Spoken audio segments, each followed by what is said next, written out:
대한대학교 병원 VVIP 병동의 밤은 깊고 고요했다. 복도를 흐르는 인공적인 공기마저 잠든 듯 모든 것이 정지된 공간. 강유라 간호사는 익숙한 움직임으로 병실을 돌며 환자들의 상태를 확인했다. 그녀의 발걸음은 고양이처럼 소리가 없었고 손길은 세심했다. 3년차 간호사인 그녀에게 이곳은 꿈의 직장이었지만 동시에 벗어나고 싶은 현실이기도 했다. 병든 동생의 천문학적인 병원비와 생활비를 감당하기 위해 그녀는 밤낮 없이 일해야만 했다. 오늘 밤 그녀가 특별히 신경 써야 할 환자는 셸리 이후 1회 입원한 TK그룹의 김태환 회장이었다.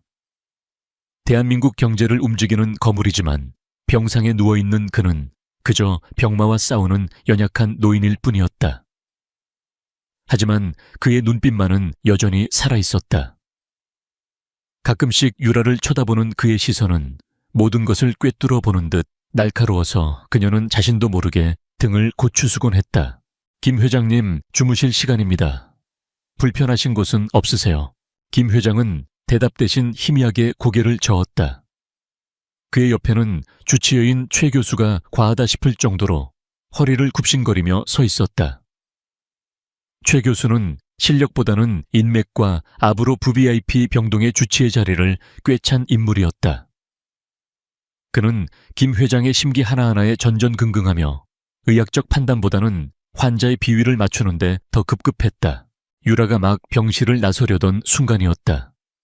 삐삐삐. 김 회장의 심박수를 알리는 모니터에서 날카로운 경고음이 터져 나왔다. 그래프가 미친 듯이 요동치더니 이내 수직으로 곤두박질치기 시작했다. 급성 심근경색이었다. 제세동기 빨리.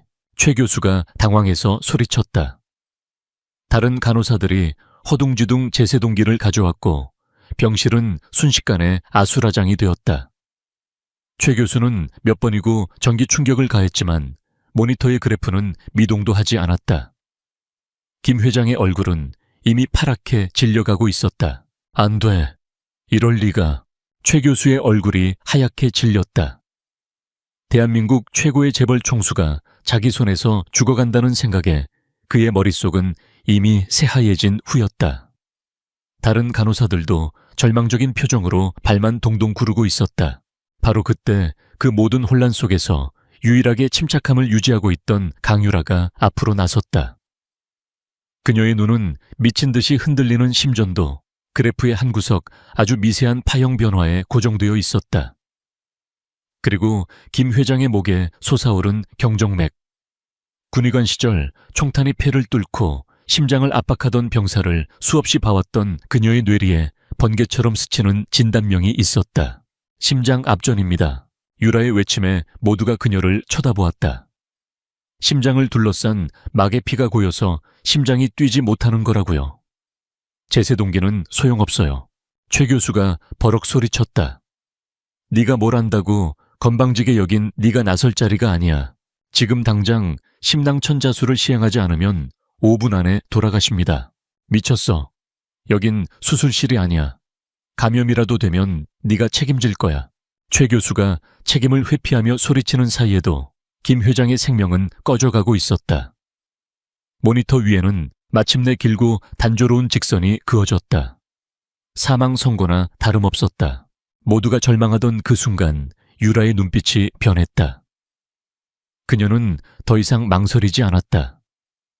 그녀는 응급 카트로 달려가 평소에는 거의 쓸 일이 없던 굵고 긴 주사침과 주사기를 꺼내들었다. 그녀의 행동에 최 교수가 기겁하며 달려들었다. 네오 지금 뭐 하는 짓이야. 당장 그만두지 못해. 유라는 그를 뿌리치고 김 회장의 침대 곁으로 다가갔다. 그녀의 머릿속에는 오직 하나의 생각뿐이었다. 살려야 한다. 그녀의 손은 놀랍도록 침착하고 정확했다. 군 시절 포탄이 빗발치는 야전 막스 안에서 수없이 반복했던 술기였다. 그녀는 정확하게 김 회장의 흉골 아래를 촉지하고 계산된 각도로 망설임 없이 주사침을 찔러 넣었다. 주변의 모든 것이 슬로우 모션처럼 흘러갔다. 최 교수의 경악 어린 얼굴, 다른 간호사들의 겁에 질린 표정. 주사침이 심낭에 도달하는 미세한 감각이 손끝에 전해졌다. 그녀가 주사기에 피스톤을 당기자 검붉은 피가 주사기 안으로 빨려 들어오기 시작했다. 50cc, 100cc. 그때였다. 삐, 삐, 삐. 기적처럼 모니터 위에서 희미한 신호음과 함께 심박동 그래프가 다시 나타나기 시작했다. 죽었던 심장이 다시 뛰기 시작한 것이다. 모두가 멍하니 그 광경을 바라보고 있을 때 심장내과 전문의 팀이 병실 문을 박차고 들어왔다. 그들은 유라의 손에 들린 주사기와 되살아난 모니터의 그래프를 보고 경악을 금치 못했다. 상황이 정리되고 전문의 팀이 김 회장의 상태를 안정시키고 있을 때였다. 병실 문이 다시 거칠게 열렸다. 잘 다려진 최고급 수트를 입은 젊은 남자가 얼음장 같은 표정으로 들어섰다. TK그룹의 총수이자 김 회장의 아들 김민혁이었다. 그는 침대에 누워있는 아버지와 병실의 어수선한 풍경, 그리고 유라의 손에 아직 들려있는 피 묻은 주사기를 차례로 훑어보았다. 상황 파악을 하려는 질문 대신 그의 입에서 나온 것은 차가운 경멸이었다. 최 교수는 이때다 싶어 재빨리 앞으로 나서며 모든 책임을 유라에게 떠넘겼다. 총수님, 이 간호사가 멋대로 회장님 몸에 손을 댔습니다. 무단으로 위험한 시술을. 김민혁은 유라를 벌레 보듯 쳐다보았다. 그는 그녀의 낡은 간호화 피로에 지친 얼굴, 그리고 싸구려 유니폼을 차례로 훑어내렸다. 그의 눈빛은 감히 내까지 깨라고 말하고 있었다. 저 무모한 여자를 내 눈앞에서 치워. 그의 목소리는 어떤 감정도 담겨있지 않아 더욱 섬뜩했다. 그는 병원장을 향해 고개를 돌렸다. 그리고 당신은 사표 준비하도록 해. 그것으로 모든 상황은 정리되었다. 유라는 아무런 변명도 하지 못했다. 그녀는 사람을 살렸지만 돌아온 것은 해고 통보와 세상을 다 가진 남자의 경멸 어린 시선뿐이었다. 그녀는 자신이 감히 넘어서는 안 될 선을 넘었다는 것을, 그리고 그 대가가 얼마나 제스도한 것인지를 깨달으며 조용히 병실을 걸어 나왔다. 강유라의 세상은 그날 밤 이후로 멈춰버렸다. 병원에서는 정식 징계위원회가 열릴 때까지 무기한 정직 처분을 내렸다. 하지만 모두가 알고 있었다. 그것은 해고를 위한 형식적인 절차일 뿐이라는 것을. TK그룹 총수의 눈밖에 난 일개 간호사를 감싸줄 사람은 아무도 없었다. 그녀는 낡고 비좁은 원룸으로 돌아와 하염없이 시간을 보냈다. 창밖으로 보이는 서울의 풍경은 여전히 분주하게 돌아갔지만 오직 그녀의 시간만이 멈춰 있었다. 후회하냐고 묻는다면 그렇지 않았다. 다시 그 순간으로 돌아간다고 해도 그녀는 똑같이 행동했을 것이다. 사람을 살리는 것은 그녀의 본능이자 신념이었다. 하지만 현실은 냉혹했다. 당장 다음 달 동생의 수술비와 월세를 어떻게 감당해야 할지 막막했다. 그녀는 책상 위에 놓인 동생의 사진을 보며 쓰게 웃었다. 자신의 신념을 지킨 대가는 가장 소중한 사람의 고통이 될지도 몰랐다. 한편 유라의 세상이 멈춰 있는 동안 김태환 회장의 세상은 다시 움직이기 시작했다. 그는 중환자실에서 일반 병실로 옮겨졌고 기적적으로 회복하고 있었다. 그의 곁을 지키는 것은 아들인 김민혁이 아니라 30년간 그를 그림자처럼 보좌해온 최진우 비서실장이었다. 김 회장은 침대에 누워 있었지만 그의 눈빛은 그 어느 때보다 형형하게 빛나고 있었다. 그는 혼수 상태에 빠져있던 순간의 기억들을 필사적으로 되짚고 있었다. 최 교수의 당황한 목소리, 주변의 절망적인 분위기, 그리고 그 모든 혼돈을 뚫고 들려왔던 한 젊은 간호사의 침착하고 단호한 목소리. 그 간호사를 찾게. 김 회장이 쉰 목소리로 말했다. 그날 밤 무슨 일이 있었는지 아주 자세하게 알아봐. 빠짐없이. 최 실장은 말없이 고개를 숙이고 병실을 나갔다. 그의 일 처리는 언제나처럼 신속하고 정확했다. 반나절도 되지 않아 그는 모든 정보가 담긴 태블릿 PC를 들고 김 회장 앞에 섰다. 보고 내용은 충격적이었다. 강유라라는 간호사의 모든 것. 육군 의무부사관 출신이라는 특이한 이력 뛰어난 실력에도 불구하고 어려운 가정 형편 때문에 늘 여러 개의 아르바이트를 전전해야 했던 그녀의 삶. 그리고 그날 밤 모두가 포기했던 순간에 그녀가 어떻게 자신을 살려냈는지에 대한 객관적인 기록까지. 하지만 김 회장을 진짜로 전율하게 만든 것은 다른 부분이었다. 최 실장이 병원의 약물 투여 기록을 비밀리에 분석한 결과 사고 직전 김 회장에게 투여되던 수액에서 미량의 염화칼륨 성분이 검출되었다는 사실이었다. 그의 처방전에는 전혀 없는 약물. 심장질환이 있는 환자에게 소량만 투여해도 치명적인 심장마비를 유발할 수 있는 소리 없는 독약이었다. 김 회장은 눈을 감았다. 온몸에 소름이 돋았다. 역시나 단순한 사고가 아니었다. 누군가 자신의 죽음을 바라고 있었다. 그리고 그 누군가가 누구일지는 너무나도 뻔했다. 자신의 핏줄 하나뿐인 아들 김민혁. 그는 아버지의 죽음을 발판 삼아 그룹을 통째로 집어삼키려 하고 있었던 것이다. 김 회장의 가슴 속에서 차가운 분노가 끓어올랐다. 그는 수십 년간 피땀 흘려 이룬 모든 것을 저 오만하고 어리석은 아들의 손에 넘겨줄 생각이 없었다. 그리고 그는 깨달았다. 자신을 그 음모에서 구해준 강유라라는 간호사가 어쩌면 이 전쟁에서 가장 중요한 열쇠가 될지도 모른다는 것을. 그녀를 만나야겠네. 김 회장이 결심한 듯 말했다. 아니, 내가 갈 수 없으니 최 실장이 직접 가게. 가서 내 제안을 전해. 그 시각 강유라는 부동산 중개 앱을 보며 깊은 한숨을 내쉬고 있었다. 지금 사는 월세방보다 더 싼 곳을 구하는 것은 하늘의 별 따기였다. 그때 초인종이 울렸다. 문을 열자 그곳에는 TV에서나 볼 법한 최고급 정장을 입은 중년의 남자가 서 있었다. 최진우 실장이었다. 강유라 씨 되십니까? 유라는 경계하며 고개를 끄덕였다. 최 실장은 딱딱한 표정으로 자신을 소개하고는 본론으로 들어갔다. 회장님께서 강 선생께 개인 간호를 부탁하고 싶어 하십니다. 네. 유라는 자신의 귀를 의심했다. 해고될 줄 알았던 자신에게 회장이 직접 개인 간호를. 최 실장은 그녀의 혼란을 아랑곳하지 않고 조건을 제시했다. 사택 제공, 국내 최고 대우를 약속드립니다.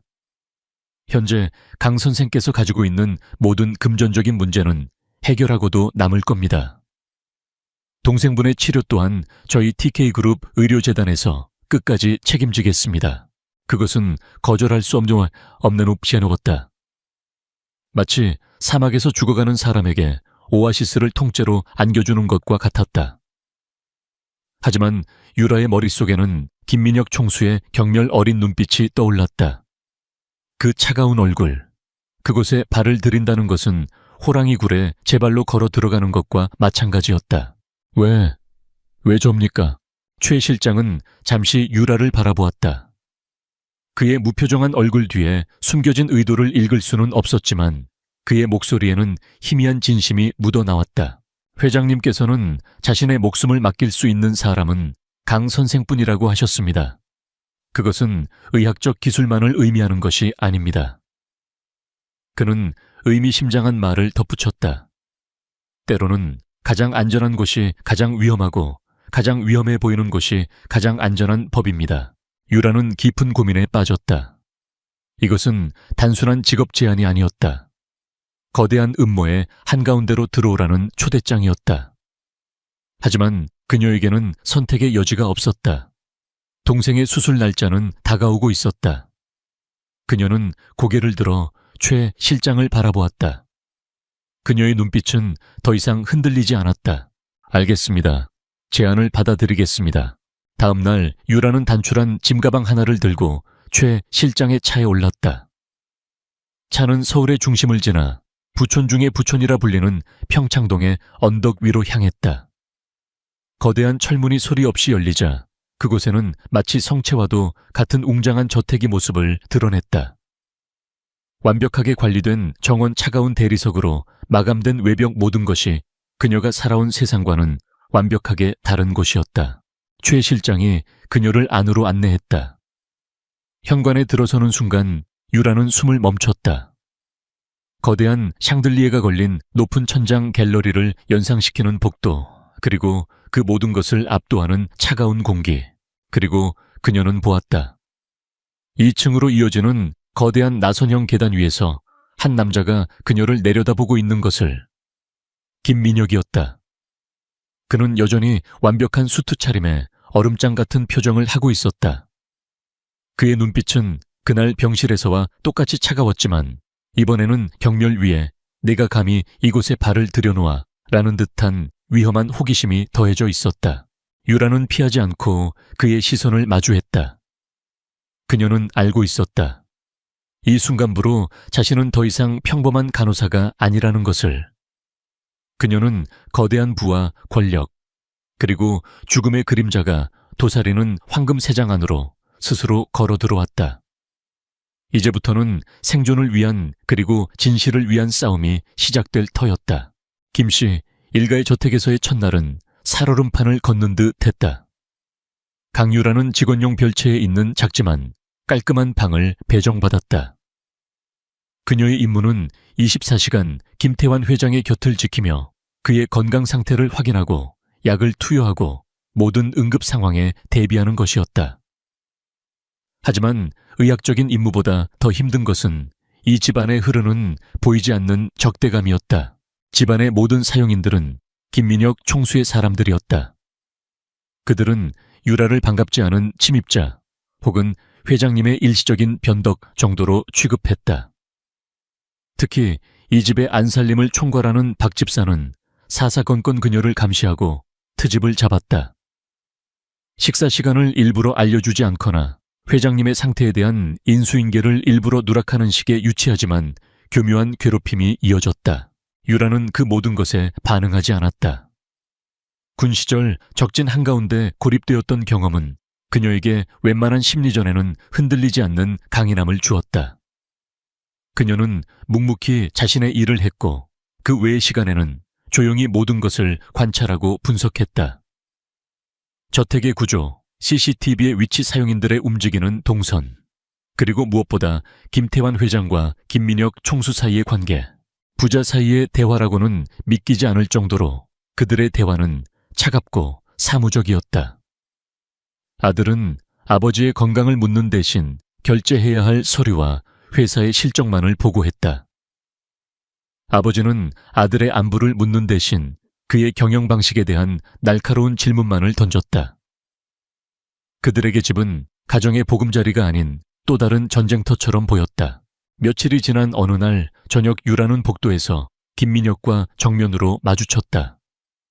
그는 마치 그녀를 기다렸다는 듯 앞을 막아서고는 특유의 오만한 표정으로 그녀를 위아래로 훑어보았다.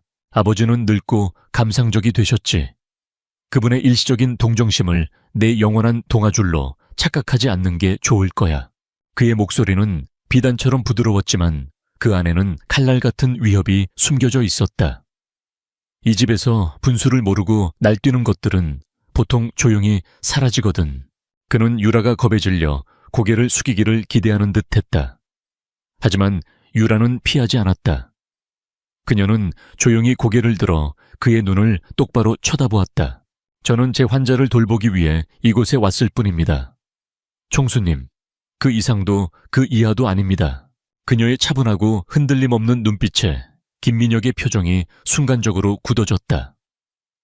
그는 이 보잘것없는 간호사가 자신의 위압감에 전혀 주눅들지 않는다는 사실에 불쾌감을 느꼈다. 그는 코웃음을 치며 그녀의 어깨를 스치듯 지나갔다. 두고 보지. 그가 남긴 마지막 말은 명백한 선전포고였다. 유라는 그가 사라진 뒤에도 한동안 그 자리에 서 있었다. 심장이 작게 떨렸지만 두려움 때문이 아니었다. 오히려 기묘한 투지가 끓어오르고 있었다. 그녀는 이제 더 이상 물러설 곳이 없었다. 그날 밤 김태환 회장은 유라를 자신의 서재로 불렀다. 겉으로 보기에 그는 아들의 위세에 눌려있는 무력한 노인처럼 보였다. 유라조차도 그가 정말로 모든 것을 포기한 것인지 의심스러울 정도였다.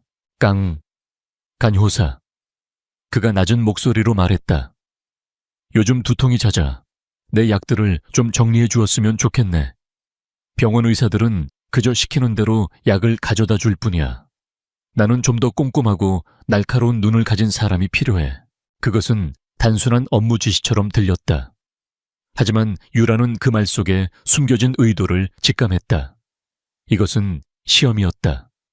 자신의 가치를 증명해야 하는 첫 번째 시험대. 알겠습니다, 회장님.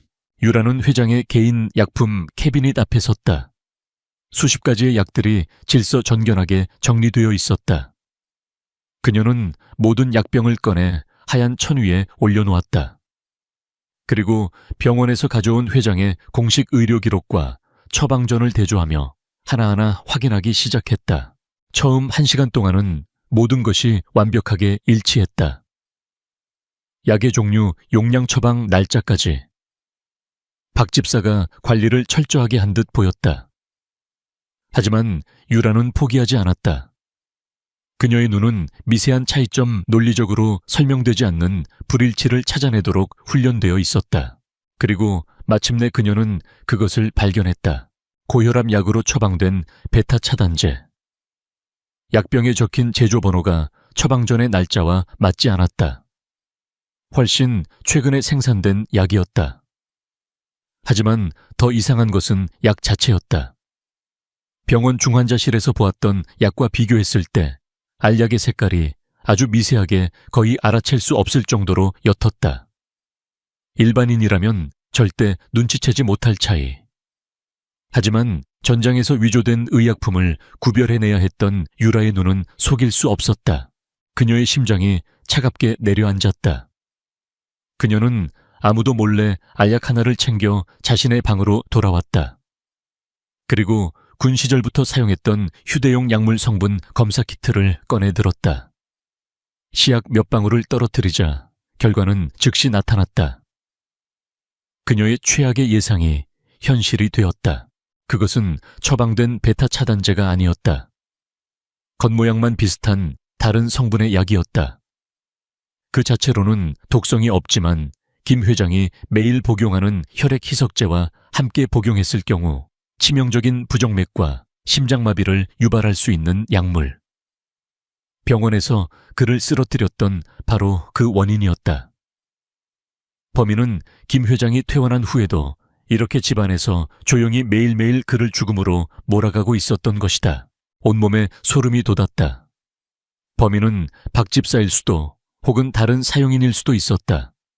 하지만 그들에게 이런 짓을 하도록 명령한 배우는 단 한 사람밖에 없었다. 그날 밤 자정유라는 문제의 알약 하나를 흰 손수건에 싸서 김 회장의 침실로 갔다. 잠든 줄 알았던 김 회장은 그녀가 들어서자 조용히 눈을 떴다. 그는 마치 그녀를 기다리고 있었던 것 같았다.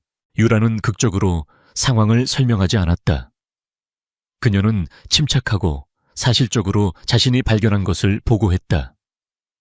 그녀는 손수건을 펼쳐 그의 침대 옆 탁자 위에 올려놓았다. 회장님 복용하시는 약에 문제가 있습니다. 김 회장은 탁자 위에 작은 알약을 내려다보았다. 그리고 천천히 고개를 들어 유라를 보았다. 그의 눈빛은 더 이상 무력한 노인의 것이 아니었다. 그곳에는 모든 것을 꿰뚫어 보는 듯한 날카로움과 차가운 분노가 서려 있었다. 그는 놀라지 않았다. 오히려 모든 것이 확인되었다는 듯한 표정이었다. 그는 자신의 시험에 완벽하게 통과한 병사를 얻은 사령관처럼 보였다. 역시 그랬군. 그의 목소리는 낮았지만 그 안에는 강철 같은 의지가 담겨 있었다. 그는 자신의 목숨을 노리는 적이 누구인지 정확히 알게 되었다. 그리고 그 적과 싸우기 위한 가장 날카로운 창을 마침내 손에 넣었다. 전쟁은 이제 막 시작되었다. 그날 밤 이후 저택의 공기는 겉으로는 변한 것이 없었지만 수면 아래에서는 거대한 조류가 흐르기 시작했다. 강유라와 김태환 회장 사이에는 말없는 신뢰가 형성되었다. 김 회장은 더 이상 유라 앞에서 무력한 노인 행세를 하지 않았다. 그의 눈은 다시 예전에 대한민국 경제계를 호령하던 제왕의 눈빛으로 돌아와 있었다. 반면 유라는 그의 앞에서 더 이상 평범한 간호사가 아니었다. 그녀는 그의 가장 날카로운 칼이자 가장 은밀한 눈과 귀가 되었다. 며칠 후 김 회장은 최진우 실장을 자신의 침실로 불렀다. 그 자리에는 강유라도 함께 있었다. 최 실장은 유라가 그 자리에 있는 것을 보고 잠시 놀란 듯 했지만 이내 평정을 되찾았다. 그는 김 회장의 의중을 읽는 데는 도 같은 사람이었다. 김 회장은 침대에서 몸을 일으켜 앉았다. 그의 목소리는 그 어느 때보다 무겁고 진지했다. 최 실장 자네는 나를 몇 년이나 모셨지? 올해로 32년째입니다, 회장님. 그래, 32년.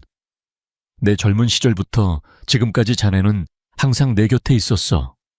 이제 마지막으로 자네의 충성을 확인할 때가 온 것 같군. 김 회장은 유라가 건넨 약병, 즉 가짜 약이 담긴 병을 최 실장 앞에 내밀었다. 이게 뭔지 아나? 최 실장은 약병을 받아들고 잠시 살피더니 굳은 표정으로 고개를 숙였다. 제가 어리석었습니다. 회장님의 신변에 더 신경 썼어야 했는데. 그는 이미 모든 것을 파악하고 있었다. 김 회장은 씁쓸하게 웃었다. 자네 탓이 아닐세. 내 집 안에서 내 아들이 꾸미는 일을 자네가 어찌 알았겠나. 그의 입에서 아들이라는 단어가 나오는 순간 방 안의 공기가 얼어붙었다. 최 실장의 얼굴이 충격으로 굳어졌다. 그는 어렴풋이 짐작은 했지만 회장의 입을 통해 직접 확인하는 것은 전혀 다른 차원의 문제였다. 민혁이는 내가 평생을 바쳐 이룬 이 TK그룹을 통째로 외국계 벌처 펀드에 넘기려 하고 있네. 김 회장의 목소리에 깊은 분노와 슬픔이 뒤섞여 있었다. 그자들은 그룹의 단물을 다 빨아먹고 껍데기만 남겨놓을 게야. 내가 반대하자 이제는 내 목숨을 노리고 있는 걸세. 내가 사라져야만 그 더러운 계약서에 도장을 찍을 수 있을 테니. 그는 숨겨왔던 모든 진실을 털어놓았다. 아들이 자신의 죽음을 재촉하고 있다는 잔혹한 현실, 그리고 그 배후에 있는 거대한 음모까지. 최 실장은 주먹을 불끈 쥔 채 아무 말도 하지 못하고 고개만 숙이고 있었다. 이제 선택하게 최 실장. 김 회장이 그의 어깨를 잡으며 말했다. 내 아들의 편에 서서 부와 권력을 누리겠나? 아니면 이 늙은이와 함께 마지막 전쟁을 치르겠나? 최 실장은 천천히 고개를 들었다. 그의 눈은 붉게 충혈되어 있었다. 그는 김 회장 앞에 무릎을 꿇었다. 회장님께서는 제게 단순한 주군이 아니셨습니다. 아버님 같은 분이셨습니다. 이 최진우 목숨을 바쳐 회장님과 그룹을 지키겠습니다. 그 순간 늙은 회장과 충직한 비서, 그리고 가난한 간호사로 이루어진 기묘한 동맹이 결성되었다. 그들의 목표는 단 하나 김민혁의 가면을 벗기고 TK그룹을 지켜내는 것이었다. 그날 이후 저택은 거대한 첩보전의 무대가 되었다. 그들의 비밀작전 본부는 김 회장의 침실이었다. 낮에는 유라가 간호사로서 김민혁과 박 집사의 눈을 속이며 정보를 수집했다. 그녀는 뛰어난 관찰력과 기억력으로 집안에서 오가는 모든 대화, 전화 통화 내용, 방문객들의 신원을 파악해 김 회장에게 보고했다. 사용인들의 사소한 잡담 속에서 그녀는 김민혁이 RS 캐피털이라는 외국계 펀드사와 비밀리에 접촉하고 있다는 결정적인 정보를 얻어냈다. 밤이 되면 최 실장이 움직였다. 그는 자신의 보안팀 내에서 가장 신뢰할 수 있는 소수의 인원만을 움직여 회사 내 김민혁의 자금 흐름을 추적하기 시작했다. 컴퓨터 화면 속에서 수많은 숫자와 데이터들이 오갔고 그들은 마침내 김민혁이 유령 회사를 통해 거액의 회사 자금을 빼돌려 RS 캐피털 측에 로비 자금으로 상납한 흔적을 찾아냈다. 그것은 명백한 횡령이자 배임이었다. 유라의 역할은 단순히 정보를 수집하는 것에 그치지 않았다. 그녀는 김 회장의 건강 상태를 철저히 관리하며 외부의 위협으로부터 그를 지키는 최후의 보루였다. 그녀는 더 이상 박 집사가 가져오는 약을 믿지 않았다. 최 실장을 통해 비밀리에 진짜 약을 구해왔고 음식 또한 자신이 직접 맛을 본 후에야 김 회장에게 드렸다. 그녀의 방은 약물과 독극물을 구별해내는 작은 실험실이 되어갔다. 그러던 어느 날 유라는 박 집사와 김민혁이 서재에서 나누는 대화를 우연히 엿듣게 되었다. 아직도 변화가 없단 말인가. 김민혁의 짜증 섞인 목소리였다. 죄송합니다, 총수님. 그 간호사가 온 이후로 회장님 약과 식사에 제가 접근하기가 힘들어졌습니다. 워낙 꼼꼼하고 의심이 많은 년이라 쓸모없는 것 그깟 간호사 하나 처리하지 못해서 일을 이 지경으로 만들어 시간이 없어 RS 캐피털에서 계속 압박하고 있단 말이다. 다른 방법을 찾아보겠습니다. 주치의인 최 교수를 이용하는 방법도 그들의 대화는 유라의 등골을 서늘하게 만들었다. 그들은 포기하지 않았다. 오히려 더 대담하고 교활한 방법을 찾고 있었다. 그리고 그녀는 깨달았다. 자신이 이제 그들의 계획에 가장 큰 걸림돌이 되었다는 것을. 김민혁의 다음 목표는 아버지가 아닌 바로 자신일 수도 있었다. 며칠 후 유라의 불안은 현실이 되었다. 퇴근 후 저택을 나와 버스를 타러 가던 길 어두운 골목에서 갑자기 나타난 오토바이가 그녀를 향해 돌진했다. 유라는 반사적으로 몸을 날려 피했지만 팔과 다리에 심한 타박상을 입었다. 단순한 뺑소니 사고로 위장한 명백한 경고였다. 피를 흘리며 절뚝거리는 몸으로 저택에 돌아왔을 때 김 회장과 최 실장은 그녀의 모습을 보고 경악했다. 그놈들이 자네까지. 김 회장의 목소리가 분노로 떨렸다. 유라는 고통 속에서도 오히려 더 차분하게 말했다. 이것은 그들이 초조해지기 시작했다는 증거입니다, 회장님. 그들이 서두를수록 더 많은 실수를 하게 될 겁니다. 그녀의 눈빛에는 두려움이 없었다. 오히려 더 강한 의지가 불타오르고 있었다. 그녀는 이제 단순히 환자를 지키는 간호사가 아니었다. 그녀는 거대한 악과 맞서 싸우는 전사였다. 최 실장은 즉시 그녀에게 24시간 비밀 경호를 붙였다. 그리고 그들의 방역은 더욱 속도를 내기 시작했다. 최 실장은 RS 캐피털의 실체에 대해 파고들었고 그들이 악명 높은 기업 사냥꾼이며 여러 나라에서 불법적인 방식으로 기업을 해체시킨 전력이 있다는 사실을 밝혀냈다. 모든 증거들이 하나둘씩 모여 김민혁의 목을 겨누는 날카로운 칼이 되어가고 있었다. 이제 남은 것은 그 칼을 언제, 어디서 어떻게 휘두를 것인가 하는 문제뿐이었다. 시간은 그들의 편이 아니었다. 김민혁이 모든 것을 눈치채고 증거를 인멸하기 전에 그들은 먼저 움직여야만 했다. 거대한 폭풍이 TK그룹을 향해 몰려오고 있었다. 김민혁의 방역은 예상보다 거칠고 신속했다. 그는 더 이상 아버지가 회복할 시간을 주지 않기로 결심한 듯 그룹 전체를 뒤흔들기 시작했다. 그는 주치의였던 최 교수를 매수해 김태환 회장이 최근의 충격으로 인해 정상적인 경영 판단 능력을 상실했다는 내용의 거짓 진단서를 받아냈다. 그리고 이를 근거로 긴급 이사회를 소집했다. 이사회 소집 공고문은 TK그룹 전체에 발송되었다. 안건은 단 2가지였다. 첫째, 김태환 회장의 건강 악화를 사유로 한 명예로운 경영 일선 퇴진. 둘째, 그룹의 미래 성장을 위한 RS 캐피털과의 전략적 인수 합병, M&A 안건 승인. 그것은 사실상의 쿠데타 선언이었다. 김민혁은 자신이 확보한 이사들을 등에 업고 아버지를 식물인간으로 몰아 그룹을 통째로 삼키려는 속셈을 노골적으로 드러낸 것이다. 저택의 분위기는 그 어느 때보다 무겁게 가라앉았다. 모두가 폭풍 전야의 고요함 속에서 숨을 죽이고 있었다. 하지만 김태환 회장의 서재 비밀스러운 전쟁 상황실 안에서는 패배의 그림자 대신 차가운 방역에 불꽃이 타오르고 있었다. 김 회장과 최진우 실장 그리고 강유라는 한자리에 모여 마지막 전략을 짜고 있었다. 경찰이나 검찰에 고발하는 것은 의미가 없네. 김 회장이 먼저 입을 열었다. 그의 목소리는 쇠약했지만 그 안에 형형한 기세는 꺾이지 않았다. 민혁이는 이미 법조계에도 자신의 사람들을 심어놓았어.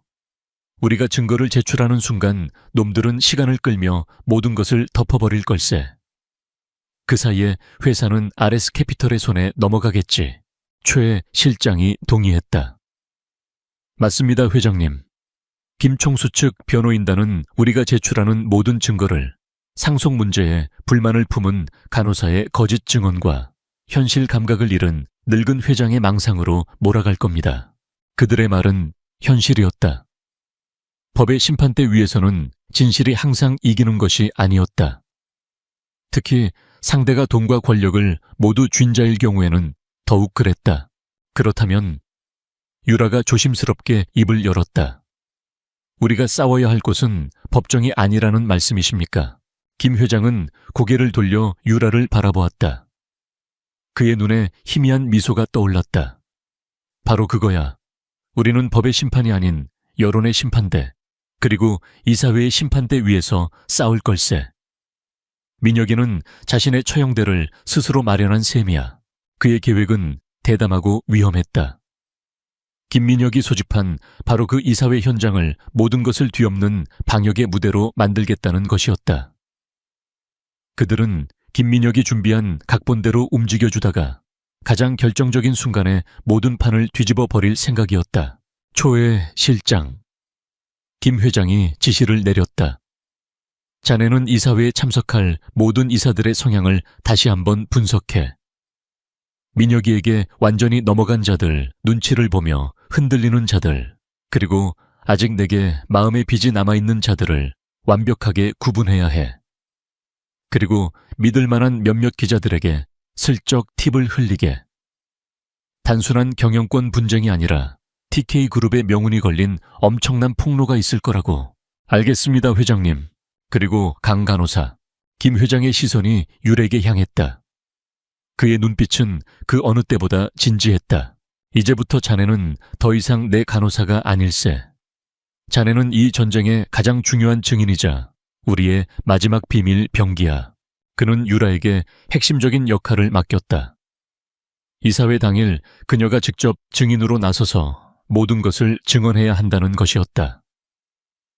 WVIP 병실에서 있었던 일부터 교체된 약을 발견한 순간까지 그녀가 가진 전문적인 의학 지식과 목숨을 구원받은 환자의 곁을 지킨 간호사라는 진정성. 그것이 그 어떤 법률적인 증거보다도 사람들의 마음을 움직일 수 있는 가장 강력한 무기였다. 제가 할 수 있을까요? 유라는 자신도 모르게 되물었다. 수백 명의 이사들과 기자들 앞에서 대한민국 최고의 재벌 총수와 맞서 싸운다는 것은 상상만으로도 숨이 막히는 일이었다. 김 회장은 그녀의 손을 잡았다. 그의 손은 늙고 주름져 있었지만 그 안에 담긴 힘은 강했다. 자네는 변호사처럼 말할 필요 없어. 그저 자네가 보고 겪은 진실을 강유라라는 간호사의 목소리로 말해주면 되네.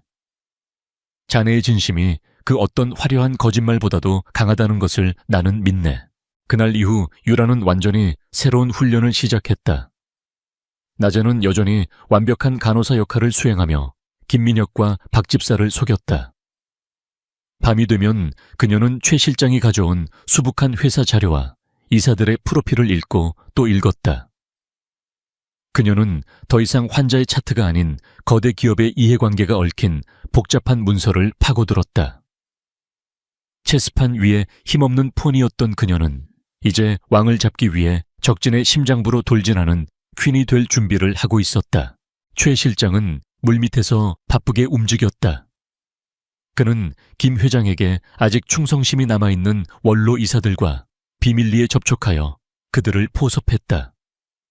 또한 신뢰할 수 있는 언론인들에게 익명으로 정보를 흘려 이사회가 열리는 날 최대한 많은 취재진이 몰려들도록 판을 짰다. 김민혁은 자신이 완벽하게 통제하고 있다고 믿는 무대가 사실은 자신을 위한 거대한 함정이 되어가고 있다는 사실을 까맣게 모르고 있었다.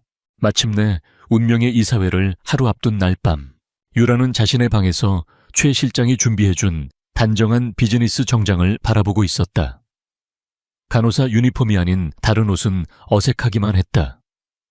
그녀는 책상 위에 놓인 동생의 사진을 보았다. 모든 것은 저 웃음을 지키기 위해 시작되었다. 그때 방문을 노크하는 소리가 들렸다. 김 회장이었다. 그는 더 이상 환자가 아닌 큰 전투를 앞둔 노련한 장수의 모습으로 그녀의 앞에 섰다. 두려운가? 조금은요. 그 두려움을 잊지 말게. 그 두려움이 자네를 더 강하게 만들어줄 걸세. 그는 유라의 어깨를 두드리며 말했다. 내일 자네는 단순히 나 한 사람을 구하는 것이 아닐세. 자네는 썩어 문드러지고 있는 이 거대한 조직의 심장을 구하는 거야. 그러니 당당하게 맞서 싸우게. 김 회장이 나가고 유라는 거울 앞에 섰다. 거울 속에는 피곤에 지친 간호사가 아닌 차갑고 단단한 결의에 찬 눈빛을 한 여인이 서 있었다. 길고 긴 어둠의 끝이 마침내 보이기 시작하고 있었다. 내일은 심판의 날이 될 터였다. TK그룹 본사 대강당은 수백 명의 이사주주 그리고 초청받지 않은 손님인 기자들로 발 디딜 틈이 없었다. 최진우 실장이 흘린 엄청난 폭로라는 미끼를 문 기자들은 마치 피냄새를 맡은 상어떼처럼 몰려들어 있었다. 그들의 카메라 렌즈는 일제히 단상을 향하고 있었다. 단상 중앙에는 이 모든 소동의 주인공인 김민혁 총수가 앉아 있었다. 그는 최고급 원단으로 지은 다크네이비 수트를 입고 자신감 넘치는 미소를 짓고 있었다. 그는 이 모든 언론의 관심이 자신의 대관식을 화려하게 장식해줄 축포라고 생각했다. 그는 오늘부로 늙은 아버지를 역사의 뒤양일로 보내고 TK그룹의 새로운 왕으로 등극할 참이었다. 그의 옆자리에는 휠체어에 앉은 김태환 회장이 자리하고 있었다. 그는 일부러 더 초라하고 병약한 모습을 연출했다. 담요를 무릎까지 덮고 간간히 마른 기침을 하며 텅 빈 눈으로 허공을 응시했다. 김민혁은 그런 아버지를 경멸과 동정이 뒤섞인 눈으로 힐끗 쳐다볼 뿐이었다. 강당 한쪽 구석 눈에 띄지 않는 자리에 강유라가 최 실장과 함께 앉아 있었다. 그녀는 굳은 표정으로 단상을 응시하며 마른 입술을 깨물었다. 마침내 이사회가 시작되었다. 김민혁은 직접 마이크를 잡고 일어섰다. 존경하는 이사님, 그리고 주주 여러분. 오늘 이렇게 긴급 이사회를 소집하게 된 것은 참으로 안타깝고 비통한 심정 때문입니다. 그는 능숙한 연기자처럼 슬픔과 결의에 찬 목소리로 연설을 시작했다. 그는 아버지가 그룹을 위해 평생을 바쳐온 위대한 경영자였음을 칭송하면서도 동시에 최근의 건강 악화로 인해 더 이상 정상적인 판단을 내리기 어려운 상태가 되었다고 역설했다. 그는 증거 자료로 최 교수의 거짓 소견서를 대형 스크린에 띄웠다. 선망 증세, 인지 능력 저하, 충동적이고 비이성적인 판단 가능성 등 온갖 부정적인 의학 용어들이 화면을 가득 채웠다. 아들로서 아버지를 명예롭게 지켜드리고 싶습니다.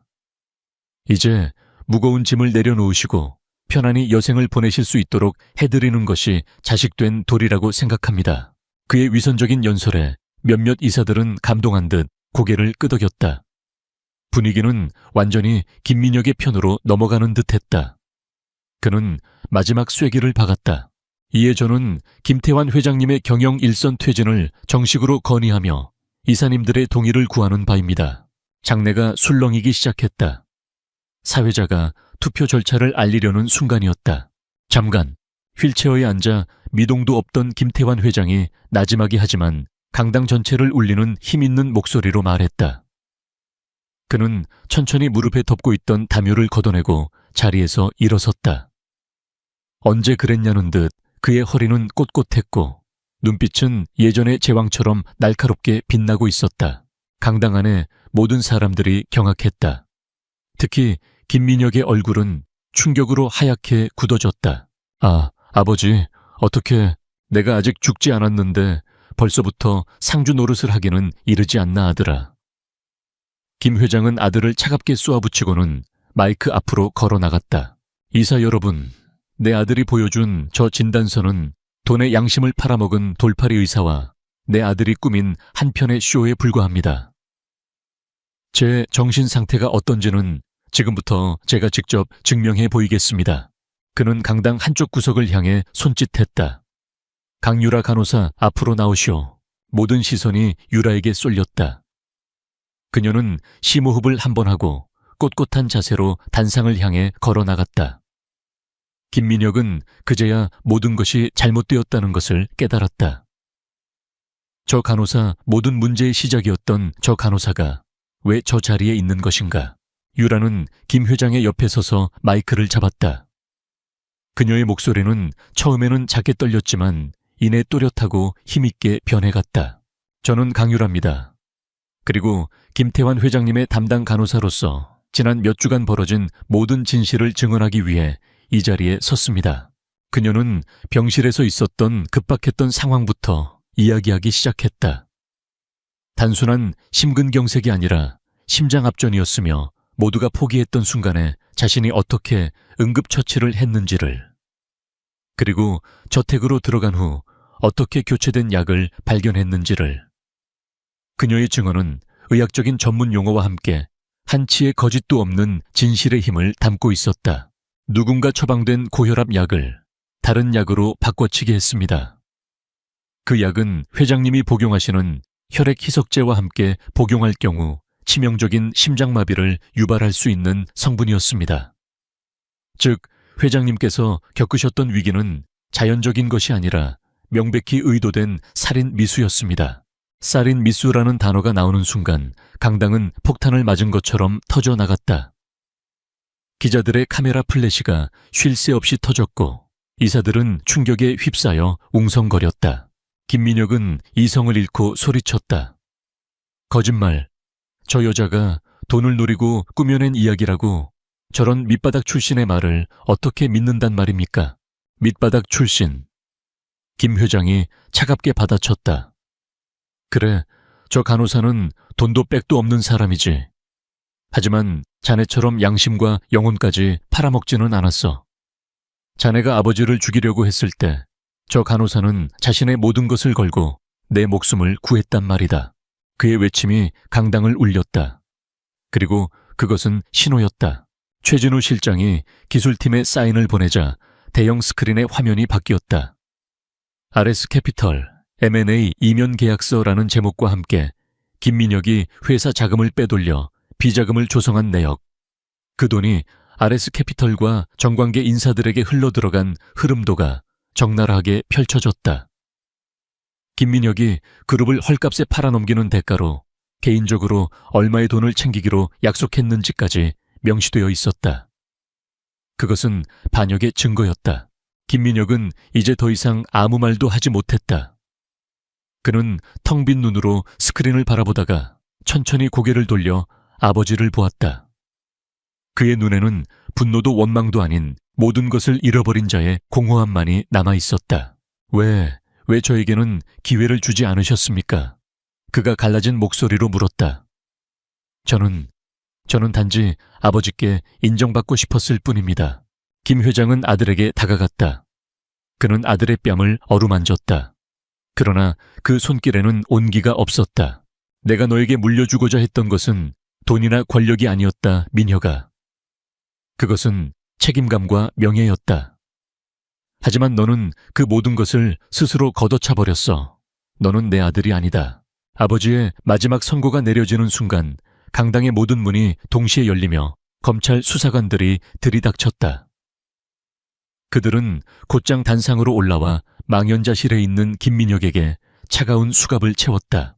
김민혁 씨, 살인 미수 업무상 횡령 및 배임 혐의로 긴급 체포합니다. 모든 것이 끝났다. 김민혁이 스스로 준비한 화려한 대관식은 그의 인생에서 가장 비참한 처형식이 되어버렸다. 그는 수사관들에게 끌려나가면서도 끝까지 아버지가 아닌 모든 것을 망쳐버린 원흉 강유라를 증오 어린 눈으로 노려보고 있었다. 김민혁 총수의 몰락은 대한민국을 뒤흔든 거대한 지진과도 같았다. 언론은 연일 왕자의 난이라 불리는 재벌가의 추악한 싸움을 대서특필했고 TK그룹의 주가는 연일 폭락했다. 사람들은 한편으로는 아버지를 죽이려 한 아들의 폐륜에 분노하면서도 다른 한편으로는 이 거대한 그룹의 미래를 걱정하며 불안에 떨었다. 하지만 폭풍의 눈 속에 있던 김태환 회장은 흔들리지 않았다. 그는 아들이 체포되던 날의 분노와 슬픔을 가슴 깊이 묻어두고 다시 냉철한 경영인의 모습으로 돌아왔다. 그는 즉시 비상경영체제를 선포하고 최진우 실장과 자신에게 충성했던 원로 이사들을 중심으로 그룹을 재정비하기 시작했다. 아들의 배신으로 생긴 상처를 개인적인 슬픔으로 남겨둘 만큼 그는 감상적인 사람이 아니었다. 그에게는 지켜야 할 수만 명의 직원과 그 가족들의 삶이 있었다. 그의 리더십은 위기 속에서 더욱 빛을 발했다. 그는 아들이 벌여놓은 부실한 사업들을 과감히 정리했고 RS 캐피털과의 이면 계약을 파기하며 그룹의 근간을 지켜냈다. 또한 대국민 사과 성명을 발표하며 자신의 아들을 포함한 모든 비리 관련자들을 법의 심판대에 세우고 결과에 일절 관여하지 않을 것을 약속했다. 그의 진심 어린 행보에 시장은 점차 안정을 되찾았고 사람들은 TK그룹이 최악의 위기에서 벗어나고 있음을 느끼기 시작했다. 그렇게 한 달이라는 시간이 흘렀다. 김민혁은 결국 1심에서 살인 미수 및 횡령 배임 등 모든 혐의가 인정되어 무기징역에 가까운 중형을 선고받았다. 제왕의 자리에서 한순간에 죄수가 되어버린 그는 항소를 포기하고 모든 것을 체념한 듯 보였다. 세상의 관심이 조금씩 식어갈 무렵 김태환 회장은 아무도 예상치 못한 행보를 보였다. 그는 TK그룹 창립 이래 처음으로 자신의 모든 개인적인 입장을 밝히는 긴급 기자회견을 소집했다. 기자회견장에는 다시 수백 명의 취재진이 몰려들었다. 사람들은 그가 아들에 대한 선처를 호소하거나 그룹의 경영권 승계 구도에 대해 발표할 것이라고 추측했다. 하지만 그날 김태환 회장이 세상에 던진 반응은 그 모든 예상을 뛰어넘는 대한민국 역사상 전무후무한 충격적인 것이었다. 카메라 플래시가 쉴 새 없이 터지는 가운데 김 회장은 담담한 표정으로 연단에 섰다. 그의 옆에는 이전과 달리 단정하고 기품 있는 정장 차림의 강유라가 함께 서 있었다. 사람들은 그녀가 누구인지 궁금해하며 웅성거렸다. 김 회장은 준비된 원고 없이 자신의 목소리로 직접 입을 열었다. 이 자리에 와주신 기자 여러분, 그리고 TK그룹을 지켜봐 주시는 국민 여러분, 진심으로 감사합니다. 그는 먼저 깊이 고개를 숙여 사과했다. 저는 오늘 한 기업의 회장이기 이전에 자식을 잘못 키운 부끄러운 아버지로서 이 자리에 섰습니다. 제 아들이 저지른 끔찍한 죄에 대해 그 어떤 말로도 용서를 구할 수 없음을 잘 알고 있습니다. 저는 제 아들 김민혁 군에 대한 법원의 판결을 존중하며 앞으로 그 어떤 선처도 없을 것임을 약속드립니다. 그의 단호한 선언에 장내는 잠시 숙연해졌다. 하지만 오늘 제가 이 자리에 선 진짜 이유는 단순히 사죄를 하기 위함이 아닙니다. 그의 목소리가 힘있게 변했다. 저는 지난 한 달간 죽음의 문턱에서 제 삶을 되돌아보았습니다. 평생을 바쳐 돈과 권력을 쫓았지만 결국 제게 남은 것은 아들의 비수와 텅 빈 마음뿐이었습니다. 저를 살린 것은 제가 평생을 바쳐 쌓아 올린 부와 명예가 아니었습니다. 자신의 모든 것을 걸고 생명을 구하려 했던 한 젊은 의인의 신념과 용기였습니다. 그는 옆에 서 있는 강유라를 바라보았다. 제 옆에 있는 이 사람 강유라 선생이 바로 그분입니다. 그녀는 저에게 돈보다 핏줄보다 더 중요한 가치가 세상의 존재함을 가르쳐 주었습니다. 그것은 바로 사람을 향한 조건 없는 선의와 숭고한 책임감입니다. 그리고 그는 마침내 전 세계를 경악시킬 발표를 시작했다. 이에 저는 오늘부로 제 개인 재산의 90%를 사회에 환원하고자 합니다. 네, 뭐라고요? 기자회견장은 그야말로 아수라장이 되었다. 기자들은 믿을 수 없다는 듯 서로의 얼굴을 쳐다보며 되물었다. 김태환 회장의 개인 재산은 수십조 원에 달했다. 그것의 90%는 대한민국 역사상 최대 규모의 기부액이었다. 김 회장은 흥분한 기자들을 손짓으로 진정시키고 말을 이었다. 저는 이 돈으로 DK생명 의료재단 TK 라이프 파운데이션을 설립하겠습니다.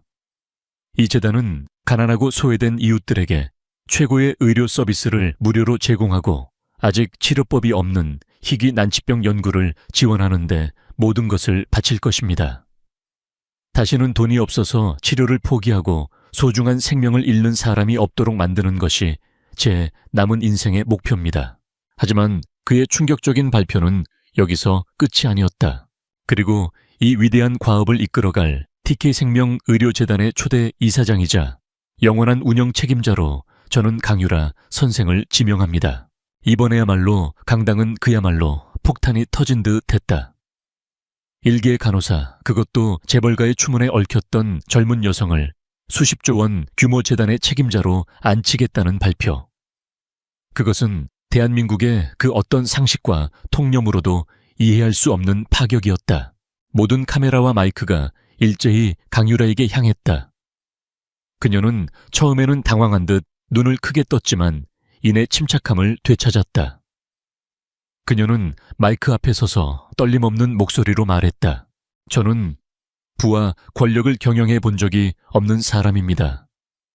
제가 아는 것은 오직 사람의 생명을 돌보는 일뿐입니다. 그녀는 김 회장을 한번 바라보고 다시 기자들을 향해 말했다. 하지만 김태환 회장님께서 제게 맡기고자 하는 것이 기업의 이윤이 아닌 사람의 생명을 구하는 책임감이라면 저는 기꺼이 그 무거운 짐을 짊어지겠습니다. 저는 이 재단을 통해 제가 의사 가운이 아닌 간호사복을 입고 평생을 지켜왔던 단 하나의 신념, 모든 생명은 그 자체로 소중하고 평등하다는 것을 증명해 보이겠습니다. 그녀의 진심 어린 말에 소란스러웠던 기자회견장은 기묘한 감동과 숙연함에 휩싸였다.